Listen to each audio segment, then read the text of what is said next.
In my last video, I talked about how the Tsai administration's Internet Army 1450 was seemingly spreading rumors about how Biden and the Democratic Party rigged the November 3rd US presidential election. Given that there are ongoing lawsuits in some of the states, I would qualify this as foreign interference in the US election. Maybe not the most effective foreign interference, but interference nevertheless. It's definitely inappropriate for Taiwan to be interfering with the US election like this. Although you could say that independent YouTube channels can express any opinion they want with any so-called evidence that they claim that they have. However, I still feel that there was an organized attempt to discredit Biden and the Democratic Party. I found it very interesting how invested people were in this election in Taiwan. People strongly believe that the election was rigged or it wasn't rigged, and this often has something to do with how they feel about the Tsai administration. People against the Tsai administration usually back Biden. People who support the Tsai administration almost always back Trump. However, I feel that both sides lack some basic understanding of US presidential elections, so I wanted to just go over some basic trends that I see since the year 2000. So since 2000, the Democratic Party has won the popular vote in every election except 2004. The fact that Biden could win the popular vote in 2020 is no surprise. The Democrats already had the popular vote in 2016, and Trump had a disappointing first term by most people's standards. So we can see here that the typical advantage in the popular vote for the Democratic candidate is about 2 to 4%. Therefore, Biden's current 3.8% popular vote advantage falls well within the range of how it usually goes. It is most similar to Obama's victory in 2012, just less than 4%. By looking at the national popular vote, there doesn't appear to be anything wrong with the election. 3.8% advantage is fairly typical for a Democratic candidate. I would classify it as a solid Democratic victory, although not huge. So here are some pre-election polls that predicted a popular vote victory for Biden of about 7 to 8%. So we can see that there are certain states that were predicted to flip Democrat. It should be noted that there are no states that were predicted to flip Republican. So we can see here that Arizona, Michigan, North Carolina, Pennsylvania, and Wisconsin were predicted to flip Democrat. There were also 3 toss-up states, Florida, Georgia, and Ohio. This is all an indication that the election was going towards the Democrats because those 3 states were all solid Republican states in 2016. There were no states predicted to flip Republican. Even if you believe that the opinion polls were biased towards the Democratic candidate Biden, there was little reason to believe that Trump could win this election. Now one could say that how do I know that the opinion polls are even real? Maybe they're totally fake like they are in Taiwan. However, I don't believe that that's true. And the reason for that is because we can see that the results are fairly similar to the results in 2016 in several states. The support rate basically slid back towards the Democrats in a lot of states, or it stayed the same. There was only one state that veered towards the Republican Party, and that was Florida. The President of the United States, Donald J. Trump.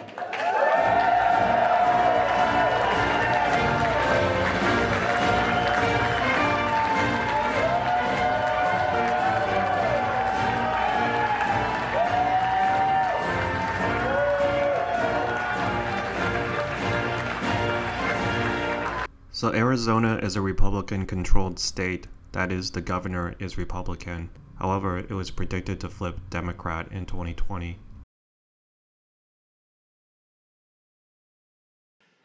We also, if you look and you see, Arizona, we have a lot of life in that. And somebody declared that it was a victory for, and maybe it will be. I mean, that's possible.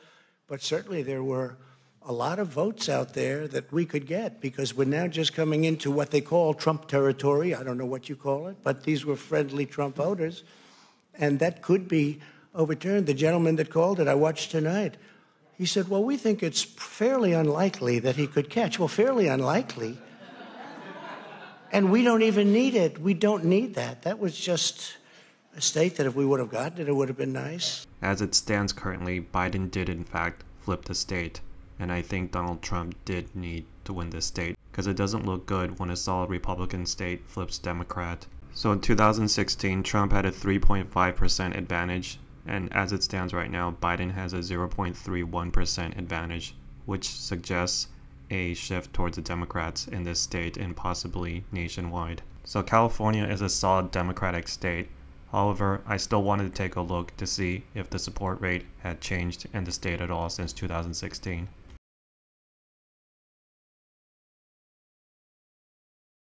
So in 2016, Clinton had a 30.11% advantage. As of now, Biden has a 29.36% advantage, so I would say it's about the same. In 2016, Trump won the state of Florida by a small margin of 1.2%. However, the state was predicted to flip Democrat or be almost a toss-up. We won states that we weren't expected to win. Florida, we didn't win it. We won it by a lot. So Florida ended up being a statistical anomaly in the sense that Trump actually increased his lead from 2016 to 2020 despite the fact that the state was predicted to flip Democrat. He went from 1.2% in 2016 to 3.36% as it stands right now. So Georgia was a solid Republican state in 2016. However, in 2020, it was a very clear toss-up state, or you could say it was slightly skewed towards the Democrats. It's also clear that we have won Georgia. We're up by 2.5% or 117,000 votes with only 7% left. They're never going to catch us. They can't catch us. It appears that Biden did in fact catch up in the state, and the recount was done yesterday. So in 2016, Trump won by 5.09%, but Biden won by 0.26% as of this moment. This is a very sharp shift in support. Illinois is another solid Democratic state that was predicted to go Democrat again.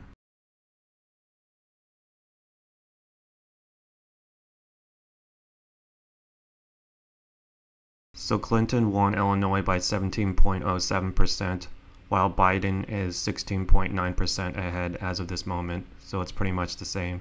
So Michigan is a Democratic state that Trump won by a small margin of 0.23% in 2016. However, the state was predicted to go Democrat this time, and the polls strongly indicated this. We're winning Michigan, but I'll tell you, I looked at the numbers. I said, whoa. I said, wow, that's a lot.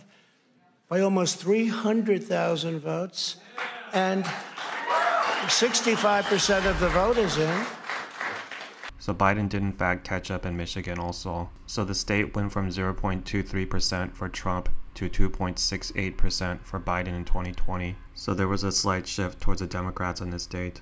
So Minnesota is a Democratic state that Clinton won by a small margin in 2016. In 2020, Biden was predicted to win by a much larger margin.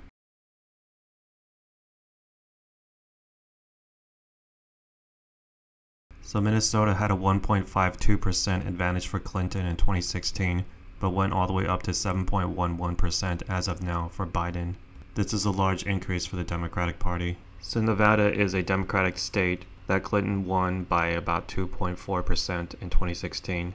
In 2020, Biden was predicted to win by a larger margin.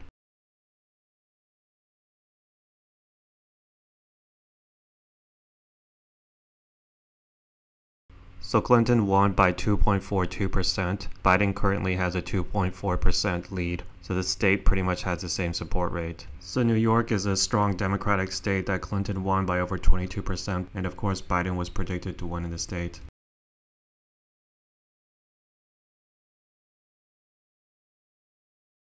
So as of right now, Biden has a 14.81% lead in the state, which is far less than the 22.49% lead that Clinton had. The remaining ballots are 16%, which suggests that most of them will be for Biden. In 2016, North Carolina was a solid Republican state that Trump won by over 3.6%. However, most polls predicted the state to be a toss-up or slightly favoring the Democrats. This was definitely a state that Trump was afraid of losing.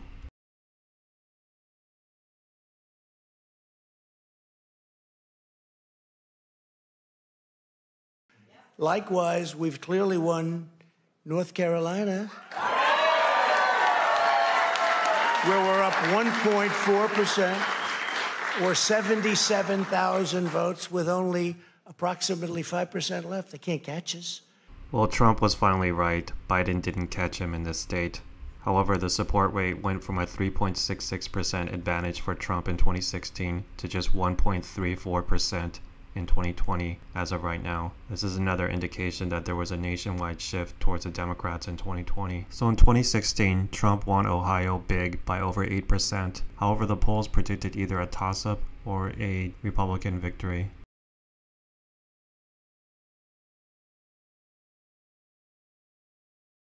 Ohio, think of this. Ohio, a tremendous state, a big state. I love Ohio. We won by 8.1%, 461. Think of it. Almost 500,000 votes. So Ohio stayed a Republican state. The lead held by Trump is currently at 7.96%, which is relatively the same as in 2016. So Pennsylvania is a Democratic state that Trump won by a very small margin of just over 0.7% in 2016. However, the state was predicted to flip towards the Democrats by most poll centers. But most importantly, we're winning Pennsylvania by a tremendous amount of votes.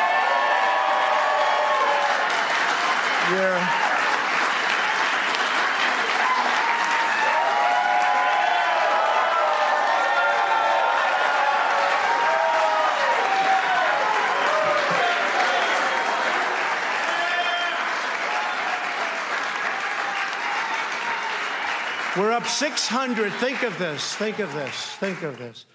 We're up 690,000 votes in Pennsylvania. 690,000. These aren't even close. It's not like, oh, it's close.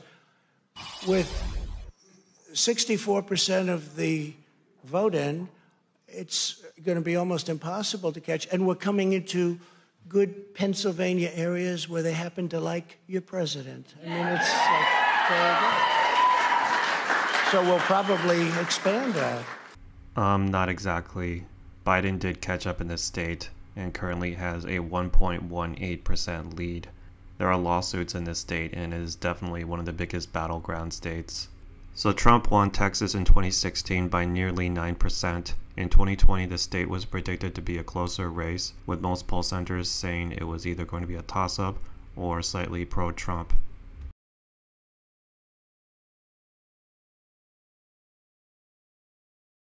I spoke with the really wonderful governor of Texas just a little while ago, and Greg Abbott, he said, congratulations. He called me to congratulate me on winning Texas. I mean, we won Texas. I don't think they finished quite the tabulation, but there's no way. And it was almost complete, but he congratulated me. Then he said, by the way, what's going on? I've never seen anything like this. Can I tell you what? Nobody has. Trump needs to check his numbers because Texas became closer for the Democrats. They narrowed the gap from 9% to currently 5.65%. Texas is definitely becoming a more blue state as the years go by. So in 2016, Trump won Wisconsin by 0.77%. In 2020, most polls predicted that the state would flip back to the Democrats.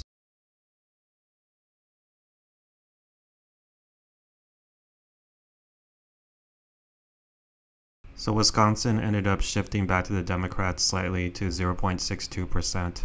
So the states that flipped towards the Democrats were Arizona, Georgia, Michigan, Pennsylvania, and Wisconsin. Viewers from Taiwan should note that 2 of those states, Arizona and Georgia, are Republican states. That is, the election is run by a Republican governor.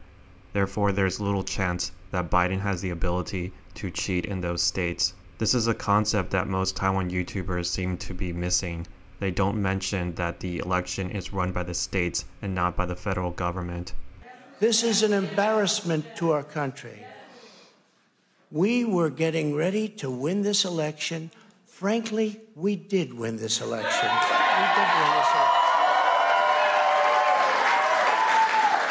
So as it stands right now, the electoral vote count is 306 for Biden and 232 for Trump.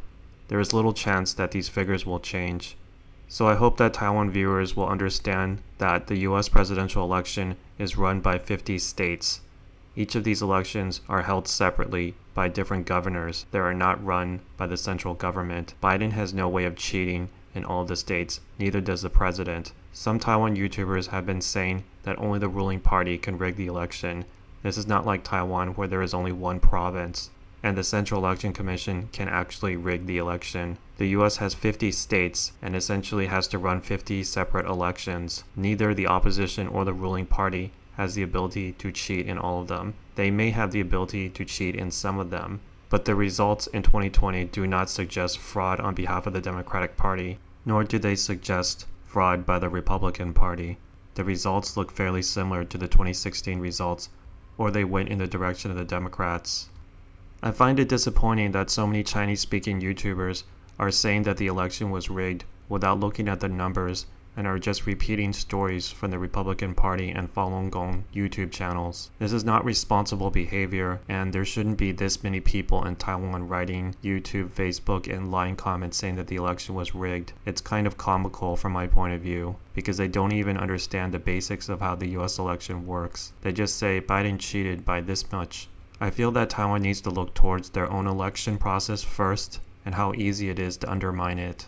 In the past 2 weeks, I feel that Taiwan YouTubers and just the general public and the internet army treat the US as a tool that they can manipulate in order to help them fight the Chinese Communist Party, and it is rather disappointing because the United States is just another country with people who have needs in it. The US doesn't exist just to permanently prop up the illegal Tsai administration.